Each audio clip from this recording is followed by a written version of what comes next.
बोल बांके बिहारी लाल की जय। ओम श्री परमात्मने नमः।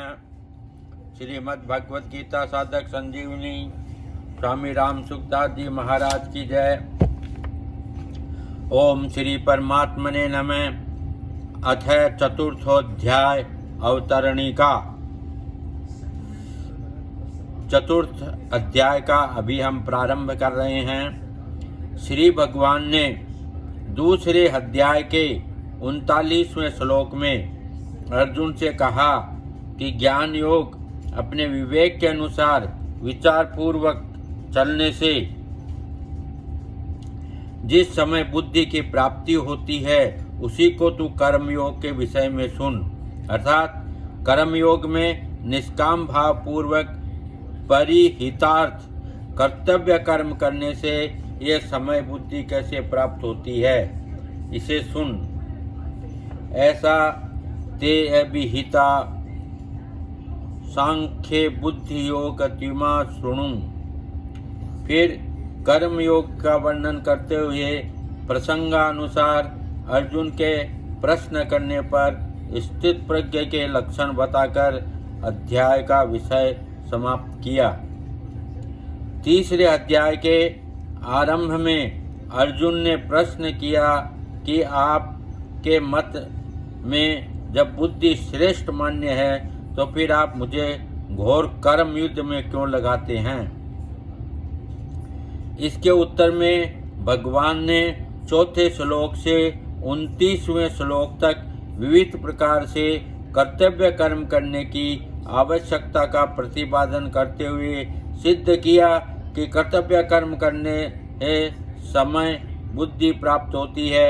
फिर 30वें श्लोक में भगवान निष्ठा के अनुसार कर्तव्य कर्म करने की विशेष विधि बताई कि विवेकपूर्ण संपूर्ण कर्मों को मेरे अर्पण करके तथा निष्काम निर्मम तथा निसंताप्त होकर शास्त्र विहित कर्तव्य कर्मों को करना चाहिए।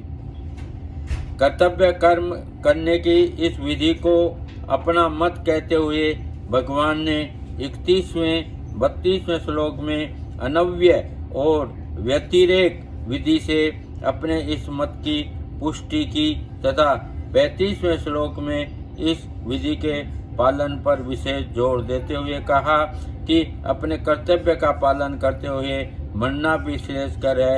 स्वधर्म निधनम श्रेय। इस पर अर्जुन ने 36वें श्लोक में प्रश्न किया कि मनुष्य न चाहते हुए भी किसी से प्रेरित होकर पाप कर्तव्य कर बैठता है। उसके उत्तर में भगवान ने काम अर्थात कामनाओं को ही सारे पापों का अनर्थों का हेतु बताकर अंत में काम रूपी शत्रु को मार डालने की आज्ञा देते हैं।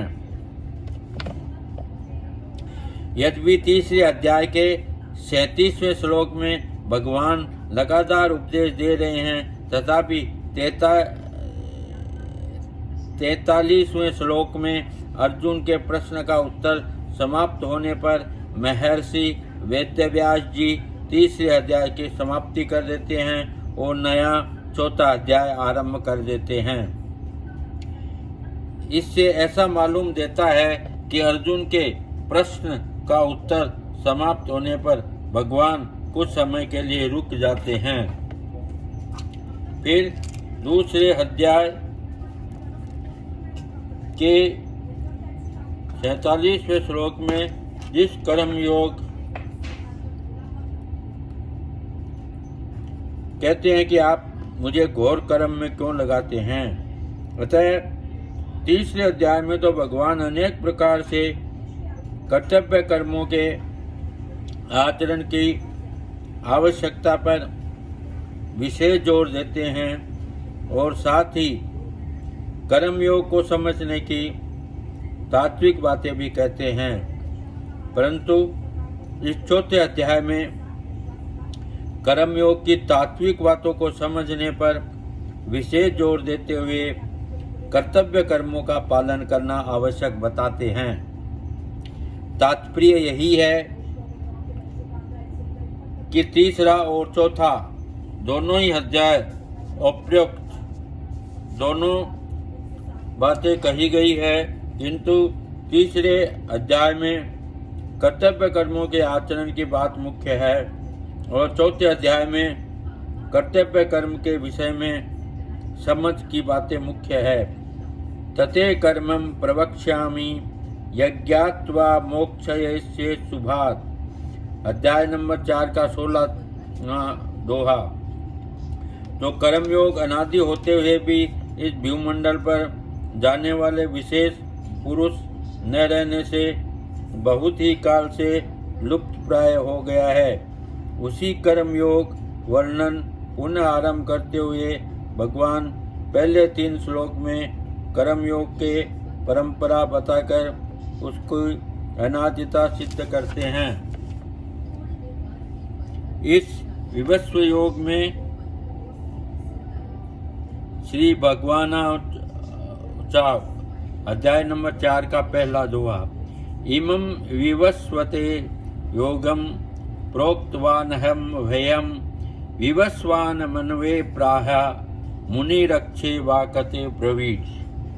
अहम मैंने इमं इस अव्ययम अविनाशी योगम योग कर्मयोग को विवस्वे सूर्य से प्रोक्तवान कहा था, फिर विवस्वान सूर्य में ने अपने पुत्र मनवे विवस्वत मनु से प्राह कहा और मनु ने अपने पुत्र इच्छावाकवे राक्षा इक्ष्वाकु से अब्रवीत कहा।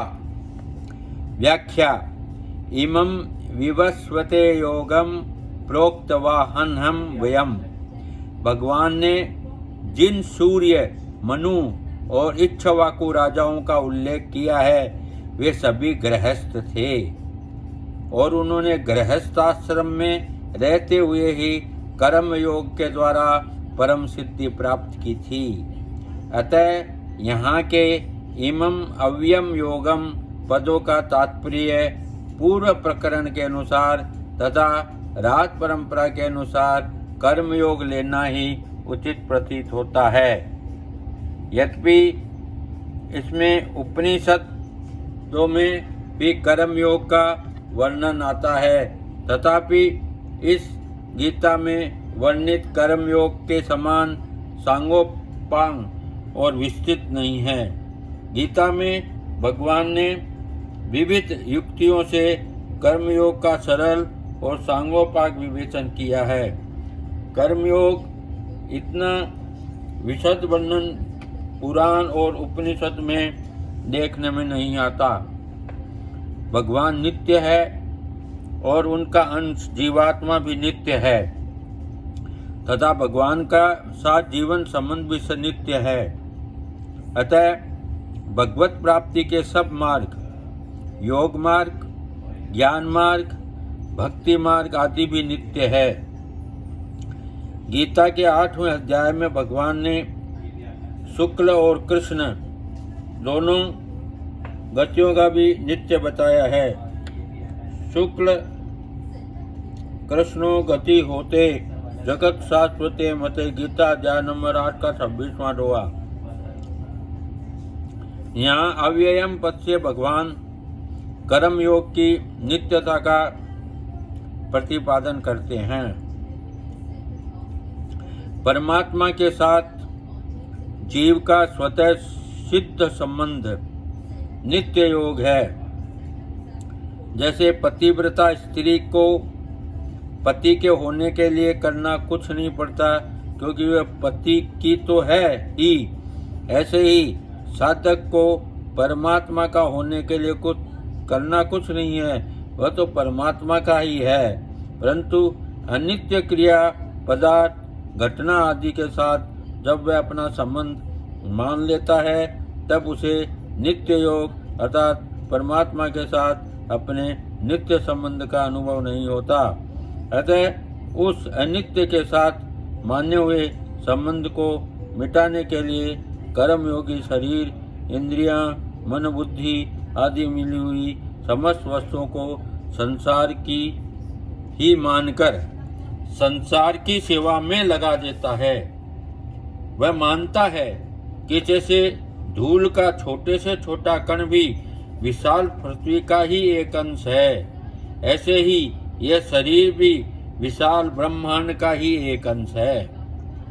ऐसा मानने से कर्म तो संसार के लिए होंगे, पर योग, नित्य योग अपने लिए होगा, अर्थात नित्य योग का अनुभव ही जाएगा।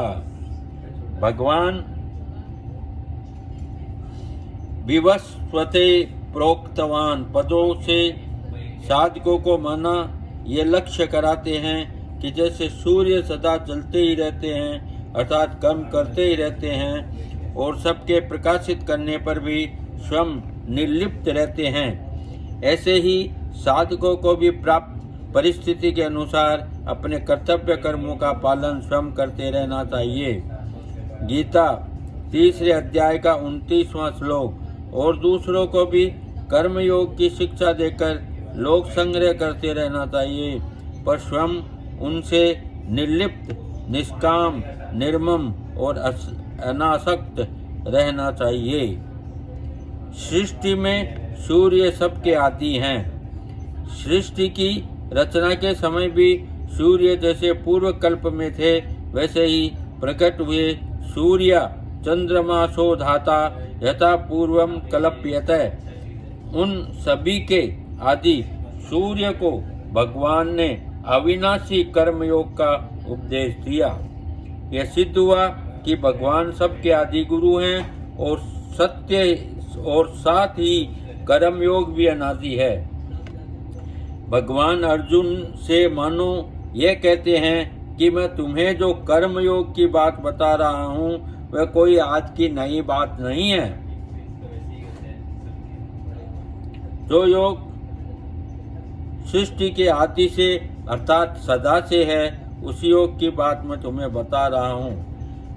प्रश्न: भगवान ने सृष्टि के आदि काल में सूर्य को कर्मयोग का उपदेश क्यों दिया?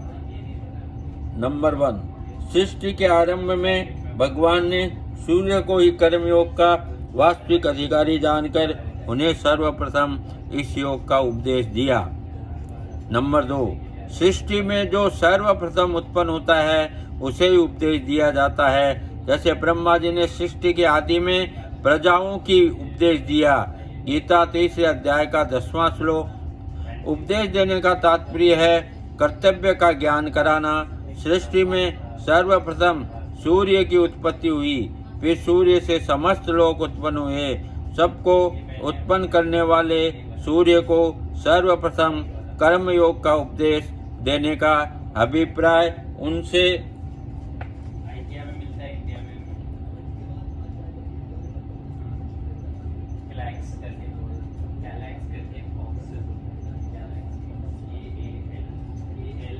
कर देना था। सूर्य संपूर्ण जगत के नेत्र हैं, उनसे ही सबको ज्ञान प्राप्त होता है एवं उनके उदित होने पर प्रातः समस्त प्राणी जागृत हो जाते हैं और अपने कर्मों में लग जाते हैं। सूर्य ही मनुष्य में कर्तव्य परायणता आती है। सूर्य को संपूर्ण जगत की आत्मा भी कहा गया है। सूर्य आत्मा जगदस्तसु पश्य। अतः सूर्य का उपदेश प्राप्त होता है, वह संपूर्ण प्राणियों को भी स्वतः प्राप्त हो जाएगा। इसलिए भगवान ने सर्वप्रथम सूर्य को ही उपदेश दिया।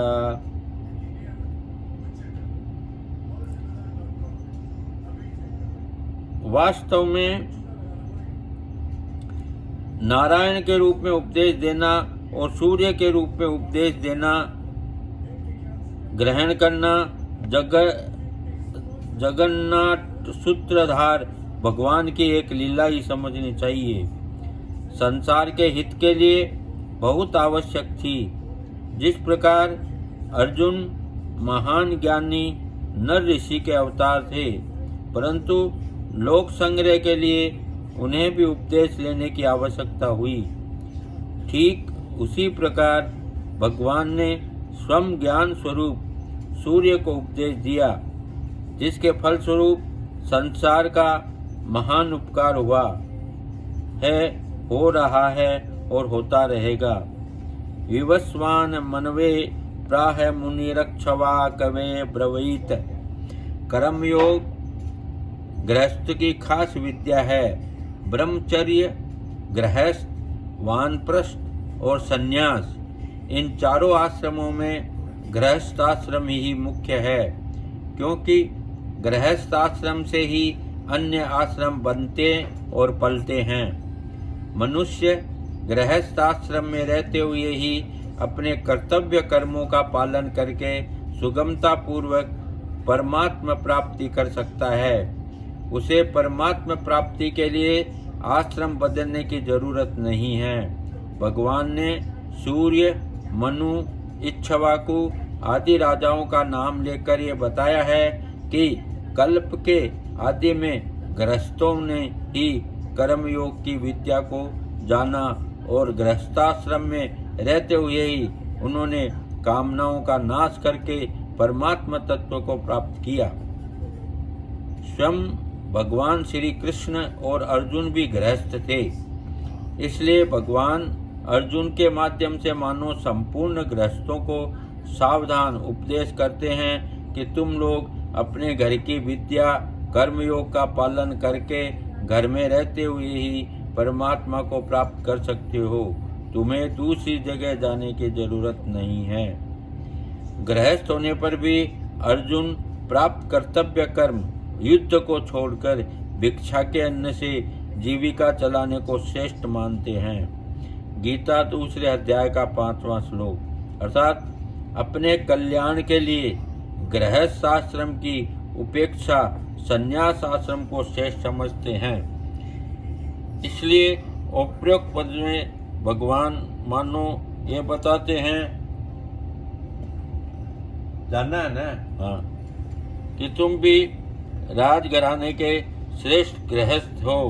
कर्मयोग तुम्हारे घर की खास विद्या है, इसलिए उसी का पालन करना तुम्हारे लिए श्रेष्ठकर है। सन्यासी के द्वारा जो परमात्म तत्व प्राप्त किया जाता है वही तत्व कर्मयोगी गृहस्थ आश्रम में रहकर भी सावधानी पूर्वक प्राप्त कर सकता है। अतः कर्मयोग गृहस्थों का मुख्य विद्या है, पर संन्यास आदि अन्य आश्रम वाले भी इसका पालन करके परमात्मा तत्व को प्राप्त कर सकते हैं। प्राप्त परिस्थिति का सदुपयोग ही कर्मयोग है। अतः कर्मयोग का पालन किसी भी वर्ण, आश्रय, संप्रदाय, देश, काल आदि में किया जा सकता है। किसी विद्या में श्रेष्ठ और प्रभावशाली पुरुषों का नाम लेने से उस विद्या की महिमा प्रकट होती है, जिससे दूसरे लोग भी वैसा करने के लिए उत्साहित होते हैं। जिन लोगों के हृदय में सांसारिक पदार्थों का महत्व है, उन पर ऐश्वर्यशाली राजाओं को अधिक प्रभाव पड़ता है। इसलिए भगवान सृष्टि के आदि में होने वाले सूर्य का तथा मनु आदि प्रभावशाली राजाओं का नाम लेकर कर्मयोग का पालन करने की प्रेरणा करते हैं। क्रियाओं और पदार्थों राग होने से अर्थात उसके साथ अपना संबंध मानने से कर्मयोग नहीं हो पाता। गृहस्थ में रहते हुए भी सांसारिक भोगों से अरुचि, उपरीत अथवा कामना का अभाव होता है। किसी भी भोग का भोगे अंत में उस भोग से अरुचि अवश्य उत्पन्न होती है। यह नियम है। आरंभ में भोग की जितनी रुचि कामना रहती है, भोग भोगते समय वह उतनी नहीं रह जाती, प्रत्युत क्रम से करते करते समाप्त हो जाती है। जैसे मिठाई खाने के आरंभ में उसकी जो रुचि होती है वह उसके खाने के साथ साथ घटती चली जाती है और अंत में उसमें अरुचि हो जाती है। परंतु मनुष्य भूल यही करता है कि वह जिस अरुचि को महत्व देकर उस स्थायी नहीं बनाता, वह अरुचि ही तृप्ति फल मान लेता है, परंतु वास्तव में अरुचि में थकावट अर्थात भोगने की शक्ति का अभाव ही होता है। जिस रुचि या कामना का किसी भी समय अभाव होता है, वह रुचि या कामना वास्तव में श्रम की नहीं होती। जिससे कभी भी अरुचि होती है उससे हमारा वास्तविक संबंध नहीं होता। जिससे हमारा वास्तविक संबंध है उस सत्स्वरूप परमात्मा तत्व के चलने में कभी अरुचि नहीं होती। प्रत्युत रुचि बढ़ती ही जाती है। यहाँ तक कि परमात्मा तत्व की प्राप्ति होने पर भी प्रेम के रूप में वह रुचि बढ़ती ही रहती है। स्वयं भी सत्स्वरूप है, इसलिए अपने अभाव की रुचि भी किसी को नहीं होती। कर्म, करण, शरीर, इंद्रिया, मन आदि और उपकरण, पदार्थ अर्थात कर्म करने में उपयोगी सामग्री, ये तीनों ही उत्पन्न और नष्ट होने वाले हैं। फिर इनसे मिलने वाला फल कैसे नित्य होगा? यह तो नाशवान ही होगा। अविनाशी की प्राप्ति से जो तृप्ति होती है, वह नाशवान फल की प्राप्ति से कैसे हो सकती है? इसलिए साधक को कर्म, करण और उपकरण तीनों ही संबंध विच्छेद करना है। इनसे संबंध विच्छेद तभी होगा जब साधक के लिए कुछ नहीं करेगा, अपने लिए कुछ नहीं चाहेगा और अपना कुछ नहीं मानेगा। प्रत्युत अपने कहलाने वाले कर्म, करण और उपकरण, इन तीनों से अपना संबंध विच्छेद करने के लिए इन्हें संसार का ही मानकर संसार की ही सेवा में लगा देगा। कर्म करते हुए ही कर्म योग की कर्मों में कामना, ममता और आसक्ति नहीं होती, प्रत्युत इसमें प्रीति और तत्परता होती है। कामना, ममता तथा आसक्ति अपवित्रता करने वाली है और प्रीति तथा तत्परता पवित्रता कराने वाली है। कामना, ममता और आसक्ति पूर्वक किसी भी कर्म को करने से अपने पतन और पदार्थ का नाश होता है तथा उस कर्म को बार बार याद आती है, अर्थात उसी कर्म से संबंध बना रहता है। परंतु प्रीति तथा तत्परता पूर्वक कर्म करने से अपनी उन्नति और पदार्थों का सदुपयोग होता है, नाश नहीं, तथा उन कर्म की पुनः याद भी नहीं आती, अर्थात उस कर्म से संबंध विच्छेद हो जाता है। इसी प्रकार कर्मों से सर्वथा संबंध विच्छेद होते ही नित्य प्राप्त स्वरूप अथवा परमात्म तत्व का अनुभव हो जाता है। कोई भी मनुष्य क्यों न हो, सुगमता पूर्वक मान सकता है कि जो कुछ मेरे पास है वह मेरा नहीं है, प्रत्युत किसी से मिला हुआ है। जैसे शरीर माता पिता से मिला है, विद्या योग्यता गुरुजनों से मिली है इत्यादि। तात्पर्य यह है कि एक दूसरे की सहायता से ही सबका जीवन चलता है। धनी से धनी व्यक्ति को जीवन भी दूसरों की सहायता के बिना नहीं चल सकता। हमने किसी से लिया है तो किसी को देना, किसी की सहायता करना, सेवा करना हमारा भी परम कर्तव्य है। इसी का नाम कर्मयोग है।